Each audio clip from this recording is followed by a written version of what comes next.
అలాంటి నేరస్తులతో రాజకీయం చేయాలనా? ఏమంటారు మీరు? అంటే మీకు బాధ్యత లేదా? నాకు ఒక్కడికైనా బాధ్యత రాష్ట్రాన్ని కాపాడుకోవడం మీకు బాధ్యత లేదా?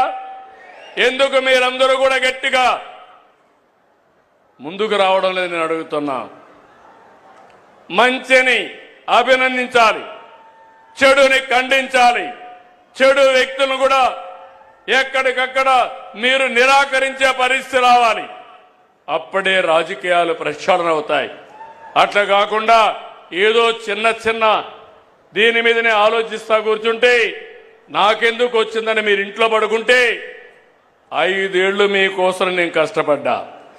కడాన నాకు ఎప్పుడూ ఊహలో కలలో కూడా ఊహించలేదు. నేను కూడా జైలుకు పోవాల్సి వచ్చింది. దేని మీద పోయాను మీరు చూశారు. నాకు ఒక నోటీస్ ఇస్తే నేను సమాధానం చెప్పేవాడిని. ఉన్న పళంగా నిన్ను అరెస్ట్ చేస్తున్నా అని పట్టుకొచ్చి లోపలేసే పరిస్థితికి వచ్చారు. కానీ దేనికోసం పోరాడాను? దేనికోసం? 40 సంవత్సరాలుగా నన్ను అభిమానించారు. ఎవరికి ఇవ్వని గౌరవం నాకు ఇచ్చారు. సమైక్య ఆంధ్రప్రదేశ్లో కానీ ఈ రాష్ట్రంలో కానీ నేను మీరు కష్టాల్లో ఉన్నారని, ఇబ్బందుల్లో ఉన్నారని, దౌర్జన్యాలు ఉన్నాయని నేను కూడా పారిపోతే ఈ రాష్ట్రం ఏమవుతుందని ఆలోచించి నా ప్రాణం పైన పర్వాలేదు ఈ రాష్ట్రాన్ని కాపాడాలని కాపాడడం కోసం ముందుకు పోయాను.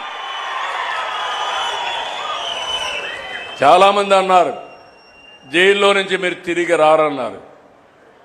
నేను ఎప్పుడూ భయపడలేదు. నేను ఒకే మాట చెప్పా, నేను 23 క్లెయిమోర్ మైన్స్ నా మీద వేసినప్పుడే భయపడకపోతే దీనికి నేను భయపడనని చెప్పాను. ఒక పద్ధతి కోసం, ఒక పర్పస్ కోసం ఉన్నప్పుడు భయపడను. అది నా నైజం.